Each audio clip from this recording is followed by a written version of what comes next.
Previously in the cars. Roma's luck is holding, but only just as his lead evaporates. The Dakar is a race that's really strange. One day you're at the top, the next you're not. El Matador is hungry for more as his buggy hits its stride, but he won't celebrate anything just yet. Talking about victory is premature after 4 days.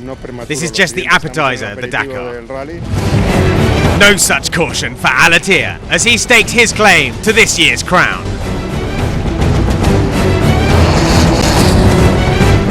We are planning to win Dakar, not to win the stage. The lead will surely change hands today on the desert plains that stretch to the horizon as the Dakar continues. Little did the Top Guns know that today would be a real nightmare. In his quest for a 12th title, Stefan Petterhansel was forced to push hard.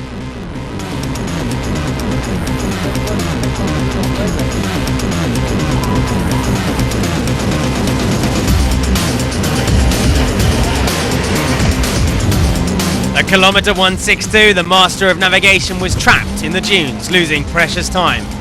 At the end of the special, the Frenchman had lost an extra 24 minutes. Same place, same issue for Nasser Alatir, who'd started just behind his teammate. He too was forced to dig his Mini out of a major trap.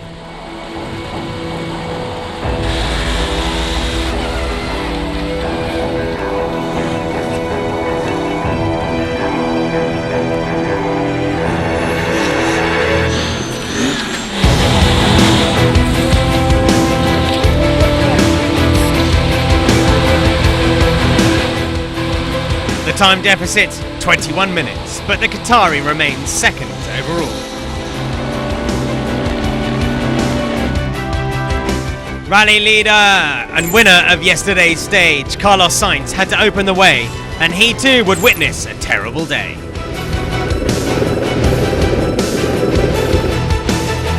After first getting lost, the Spaniard was then forced to stop because of an electronic problem in his SMG.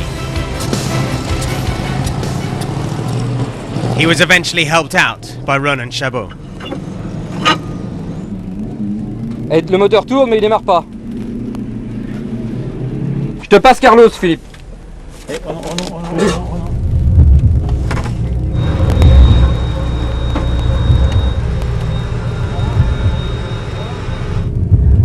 Carlos?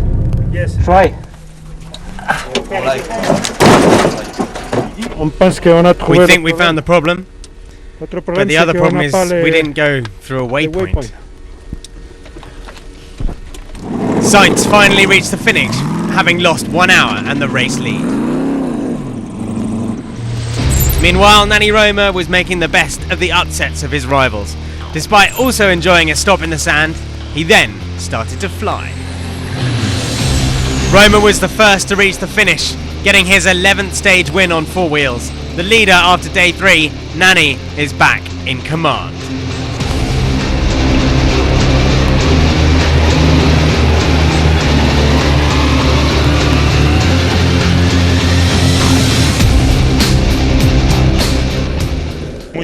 Super tough. It was one of the hardest stages I've ever done in my life. We tried not to make mistakes. We got stuck for 10 minutes, but then Michel Perrin did a great job. Rather comfortable on this type of standy stage, Geniel de Villiers is slowly moving up the standings.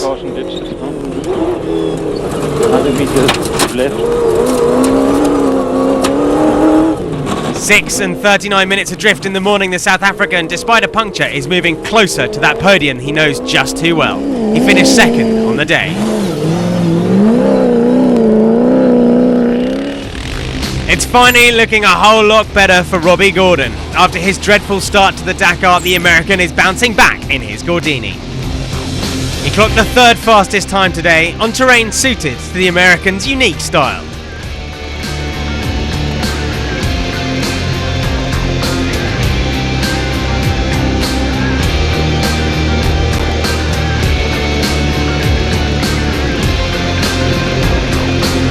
Good surprise on the day was for the Polish crew of Dabrowski and Chakor. The 2 former KTM bikers enjoyed a great stage in the Toyota. They got 9th spot today.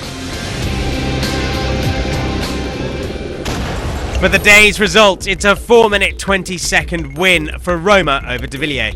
Gordon in third, Terra Nova 20 minutes further back, and Alatia just a minute behind him.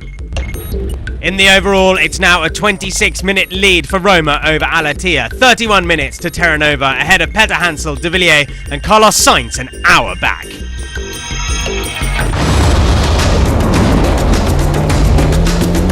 Coming next in the trucks, it's not looking good for Alex Lopez. In the Queen 69, the podium in Valparaiso is slipping out of his grasp.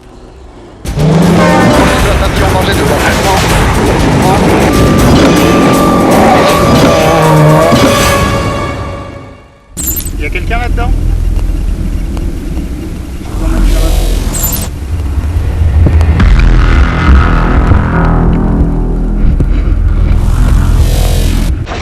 Hello and welcome to Argentina Dakar.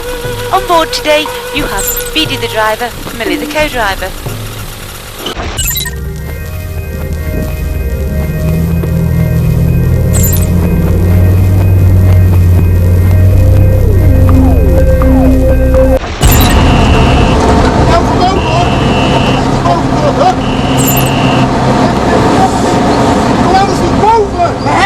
We hebben te veel temperatuur! En daar!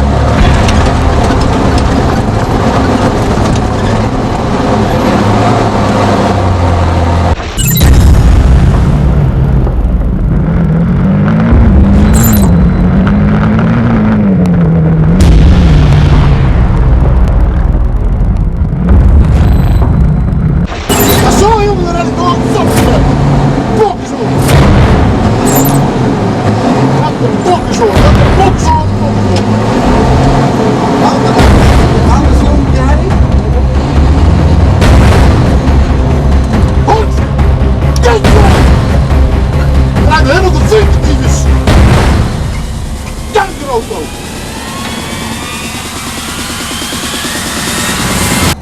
Hello!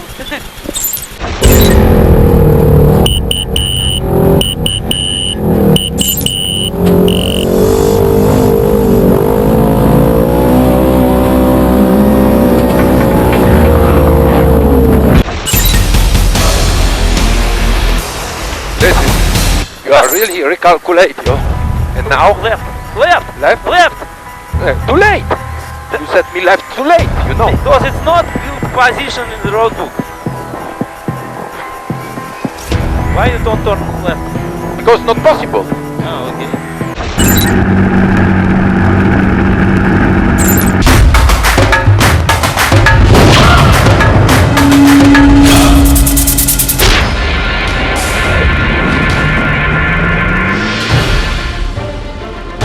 The beasts of the desert took to the sands and rolled over the dunes. Second overall as he took off for stage 5, Marcel Van Viet suffered his first serious blow of the Dakar.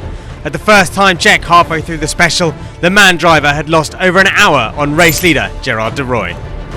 Despite a late starting position, Alex Lopez also had a bad day. 7th in the morning, the nephew of the 6-time winner of the Dakar, Carol Lopez, lost more time today. Better news for Eduard Nikolaev. The title holder looks to be heading back to the podium, but still remains a long way away from his rival De Roy. Third 2 years ago, Arthur Ardavicius is this year in a Tatra. He was in the top 5 at checkpoint 1. As the day goes by, Gerard de Roy is moving closer to a second victory. The road is of course still long, but after winning his second stage yesterday, the Dutchman in his Iveco remains well in control. De Roy's most dangerous rival looks to be Andrei Karginov. The best of the Kamaz team gained precious minutes on De Roy, and all the hopes of the Blue Boys are now on his shoulders.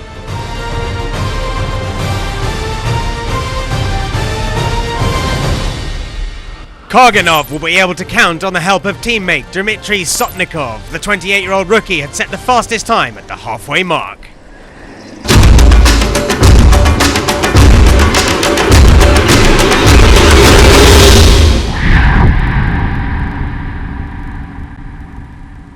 It's the first crossing we did of the Andes. The first time we went through the Paso San Francisco was magical.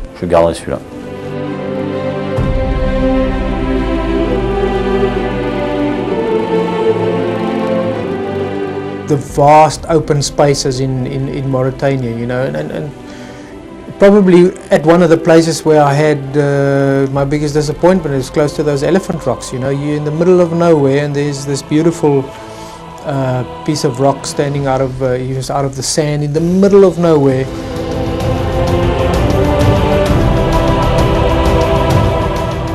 The south of Algeria, black mountains in the sand, great light contrasts, and that's where I had my first real emotion in front of a landscape.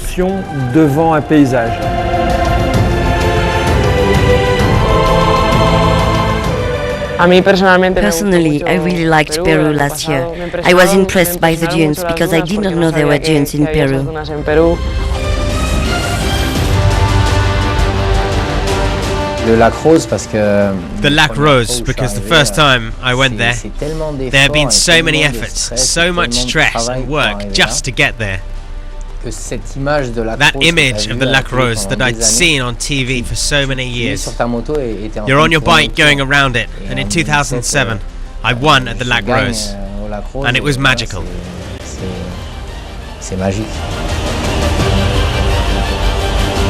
For me, the dunes of Copiapo are really special. It's just huge. A sea of dunes to take on.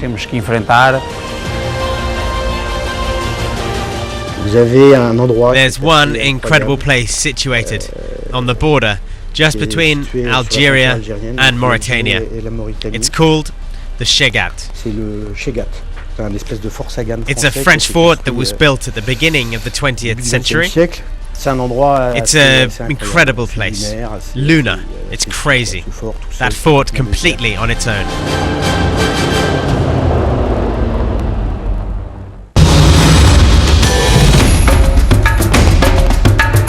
Tomorrow on stage 6 from San Miguel to Salta. The sanctuary of the rest day is looming, but there are still hundreds of kilometers to go for Roma and Coma if they want to take their race leads into week 2 of the 2014 Dakar Rally. We'll bring you the whole story, blow by blow, in tomorrow's 26-minute Dakar.